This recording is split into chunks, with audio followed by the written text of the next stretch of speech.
Supreme কোর্টে খেলে দিলেন বিচারপতি অমৃতা সিনহা। এই মুহূর্তে সবচেয়ে বড় খবর, সুপ্রিম কোর্টে বড় ধাক্কা রাজ্যের। বিচারপতি অমৃতা সিনহার মামলায় সুপ্রিম কোর্টে একেবারে বড় ধাক্কা খেল রাজ্য। সুপ্রিম কোর্টের রাজ্যকে ভৎসনা তুলোধনা করলেন সুপ্রিম কোর্টের বিচারপতি। এই মুহূর্তে সবচেয়ে বড় খবর, বিচারপতি অভিজিৎ গঙ্গোপাধ্যায়ের পর বিচারপতি অমৃতা সিনহা, যার নির্দেশে ঘুম উড়েছে রাজ্যের শাসক দলের।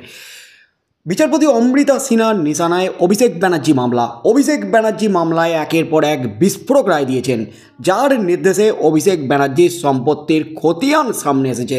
লিপস অ্যান্ড বাউন্স নিয়োগ দুর্নীতিকাণ্ডে আষ্টে পিষ্টে জড়িয়ে গেছে, যার নির্দেশে সুজয় কৃষ্ণ ভদ্র ওরফে কালীঘাটের কাকুর গলাস্বরের নমুনা পরীক্ষা করতে পেরেছে ইডি, যেটা নিয়োগ দুর্নীতিকাণ্ডে একটা বিরাট বড় অস্ত্র। ইডির হাতে দীর্ঘ টালবাহানা করছিলেন সুজয় কৃষ্ণ ভদ্র, কিন্তু এক রাতেই খেলা শেষ করে দেন বিচারপতি অমৃতা সিনহা। আর সেই বিচারপতি অমৃতা সিনহার পিছনে লেগেও কিন্তু শেষ রক্ষা হলো না। সুপ্রিম কোর্টে গিয়ে একেবারে বড় ধাক্কা খেল রাজ্যেও। এই মুহূর্তের সবচেয়ে বড় খবর, চরম নির্দেশ সুপ্রিম কোর্টের বিচারপতির। কলকাতা হাইকোর্টের বিচারপতি অমৃতা সিনহার স্বামী প্রতাপ চন্দ্র দেয়ের বিরুদ্ধে যে মামলা অভিযোগ উঠেছিল সেটি খারিজ করে দিল সুপ্রিম কোর্ট। পাশাপাশি ওই মামলার শুনানিতে রাজনৈতিক উদ্দেশ্যে এফআইআর করতে রাজ্যকে নিষেধ করেছে শীর্ষ আদালত। এই রায়ে ভোটের মুখে কিছুটা ধাক্কা খেল রাজ্য সরকার। শুক্রবার মামলাটি শুনানি ছিল সুপ্রিম কোর্টের বিচারপতি সঞ্জীব খান্না এবং বিচারপতি দীপঙ্কর দত্তের ডিভিশন বেঞ্চে। মামলাটির আবেদন খারিজ করে দিয়েছে। রাজ্যের আইনজীবীর উদ্দেশ্যে বিচারপতির মন্তব্য, এফআইআর দায়ের নিয়ে রাজনীতি করবেন না, চার্জশিট দাখিল হয়ে গেছে, আইনকে আইনের পথে চলতে দিন। ক্ষমতার অপব্যবহার করে একটি অপরাধের মামলায় অবৈধভাবে হস্তক্ষেপ করার অভিযোগ ওঠে বিচারপতি সিনহার স্বামীর বিরুদ্ধে। তিনি পেশায় আইনজীবী, 64 বছরের এক বিধবা এবং তার মেয়ের অভিযোগের প্রেক্ষিতে সিআইডির তদন্তের নির্দেশ দেয় সুপ্রিম কোর্ট। পরে অবশ্য এই মামলায় বাড়তি পদক্ষেপ করা যাবে না বলে জানিয়ে দিয়েছিল তারা। তারপর ডিসেম্বরে এই মামলায় সুপ্রিম কোর্ট আবার জানায় পুলিশ আইন অনুযায়ী পদক্ষেপ করতে পারবে। একটি জমি সংক্রান্ত বিষয়ে 64 বছরের বিধবার সঙ্গে তার কয়েকজন আত্মীয়ের বিরোধ শুরু হয়। মামলা করায় আদালতে। আবেদনকারী সুপ্রিম কোর্টে জানান, পৈতৃক সম্পত্তি থেকে তাকে বঞ্চিত করার জন্য বাপের বাড়ি থেকে তাড়িয়ে দেওয়ার চেষ্টা করেন দাদা এবং অন্যান্য আত্মীয়।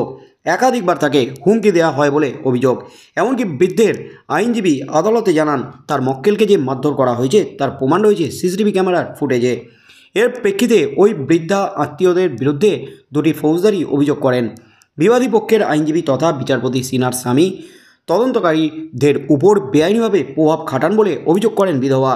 অভিযোগ, দুটি মামলার তদন্ত যাতে বাধাপ্রাপ্ত হয় তার সব রকম চেষ্টা করেছেন তিনি। সুপ্রিম কোর্টে বিধবার আর্জি ছিল আইনজীবী কিংবা তার বিচারপতি স্ত্রীর প্রভাব ছাড়াই দুটি ফৌজদারি অভিযোগে যাতে সঠিকভাবে তদন্ত হয় তার নির্দেশ দিক শীর্ষ আদালত। সেই সঙ্গে বিচারপতি এবং আইনজীবী স্বামীর ওই কাজের জন্য তদন্তের নির্দেশ দেওয়া হোক। শুক্রবার খারিজ হয়ে গেল সেই মামলায়। রাজনৈতিক উদ্দেশ্যে এফআইআর করা হয়েছে বলে মন্তব্য আদালতের। যদিও শীর্ষ আদালত জানিয়ে দিয়েছে মামলাটিতে পুলিশের স্ট্যাটাস রিপোর্ট এবং চার্জশিট নিয়ে কোনো মন্তব্য করছে না তারা। আদালতের নির্দেশে বিচারপতির স্বামীর বিরুদ্ধে তদন্ত শুরু করেছিল রাজ্য পুলিশের গোয়েন্দা বিভাগ সিআইডি। তারা বিচারপতির স্বামীকে বেশ কয়েকবার জিজ্ঞাসাবাদের জন্য তলব করে। ঘটনাচক্রে বিচারপতি সিনহার এজলাসে নিয়োগ সংক্রান্ত একাধিক গুরুত্বপূর্ণ মামলা শুনানি হয়েছে।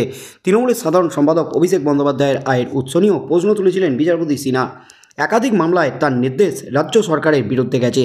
আর এবার সেই বিচারপতির স্বামীর বিরুদ্ধে অভিযোগ এবং সেই অভিযোগ নিয়ে তৎপর রাজ্য সরকার, সিআইডি, রাজ্য পুলিশ। কিন্তু কোনো সুরাহা হলো না। বিচারপতি অমৃতা সিনহার পিছনে লেগে শেষ রক্ষা হলো না সুপ্রিম কোর্টের।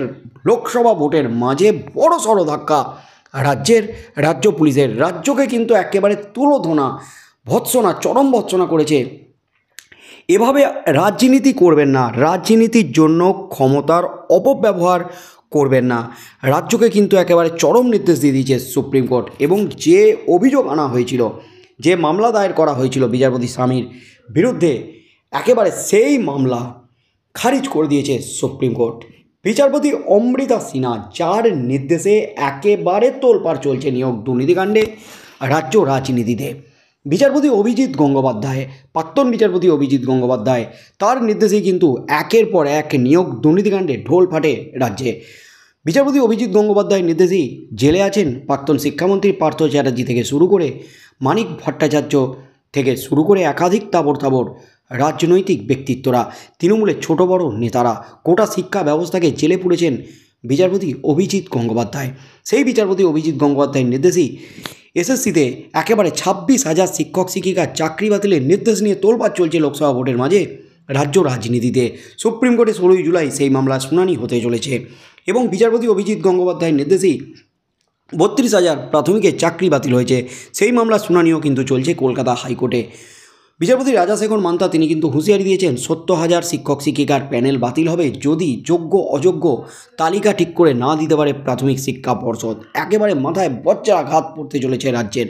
তার মধ্যেই কিন্তু বিচারপতি অমৃতা সিনহা, বিচারপতি অভিজিৎ গঙ্গোপাধ্যায়ের যে মামলাগুলি, সেই মামলাগুলি গেছে বিচারপতি অমৃতা সিনহা এবং বিচারপতি রাজাশেখর মান্তার কাছে। আর বিচারপতি অমৃতা সিনহার হাতে রয়েছে অভিষেক ব্যানার্জি সংক্রান্ত মামলা, লিপ্স অ্যান্ড বাউন্ড সংক্রান্ত মামলা, নিয়োগ দুর্নীতিকাণ্ডে সুজয় কৃষ্ণ ভদ্র সংক্রান্ত মামলা। আর সুজয় কৃষ্ণ ভদ্রের মামলায় কিন্তু উঠে এসেছে অভিষেক ব্যানার্জির নাম, কারণ সুজয় কৃষ্ণ ভদ্র ছিলেন অভিষেক ব্যানার্জির কোম্পানির, অভিষেক ব্যানার্জির যে সংস্থা তার কর্মচারী। আর সেই সূত্রেই কিন্তু অভিষেক ব্যানার্জির সংস্থায় ঢুকেছে একাধিকবার কাঁড়ি কাঁড়ি টাকা, এমনই কিন্তু দাবি ইডি সিবিআইয়ের তাদের রিপোর্ট অনুযায়ী। আর সেই নিয়ে কিন্তু যে রিপোর্ট, কালীঘাটের কাকুর রিপোর্ট, সেই রিপোর্টেও কিন্তু বিস্ফোরণ ঘটেছে। 138 কোটি টাকার মতো সম্পত্তি বাজেয়াপ্ত হয়েছে অভিষেক ব্যানার্জি সংস্থার, এমন কিন্তু দাবি করেছে ইডি। আর সেই বিচারপতি অমৃতা সিনহার স্বামীর বিরুদ্ধে মামলা চলছিল সুপ্রিম কোর্টে, অ্যাক্টিভ হয়ে পড়েছিল রাজ্য সরকার, রাজ্য পুলিশ বিচারপতি অমৃতা সিনহার স্বামীর বিরুদ্ধে একাধিকবার জেরার জন্য তলব করেও বিচারপতি অমৃতা সিনহার স্বামী প্রতাপচন্দ্র দে তিনি কিন্তু হাজিরা দেননি। তবে আজ সুপ্রিম কোর্টে কিন্তু একেবারে বড় ধাক্কা খেলেন, রাজ্যের গালে কষিয়ে থাপ্পড় সুপ্রিম কোর্টের। তো আগামী দিনে কি হতে চলেছে সেদিকেই চোখ থাকবে গোটা রাজ্যের।